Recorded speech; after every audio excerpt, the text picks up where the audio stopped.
I am the Tofu Golem. Please enjoy the video. You begin by preparing both devices.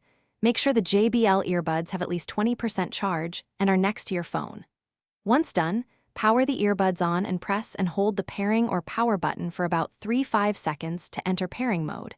A flashing light indicates readiness. Then on your phone, go straight to settings, right arrow Bluetooth, and enable Bluetooth so the phone becomes discoverable. This sequence starts the handshake. Starting immediately avoids timeouts and makes the rest predictable and fast. You now watch the phone scan results and tap the JBL device name when it appears. Models often show as JBL Live or similar.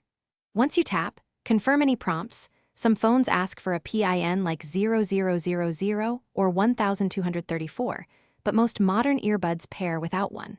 Make sure to accept permission requests for audio and media so calls and sound route correctly. If pairing seems slow, move devices closer and avoid other active Bluetooth devices. Confirming permissions completes the logical connection step so audio can flow. You finish by testing sound. Play music or make a quick call to verify stereo balance and microphone function, and set the earbuds as the default media device in Bluetooth options. Once done, enable auto reconnect so future connections are automatic. If you run into problems, try the key troubleshooting tip. Reset the JBL earbuds.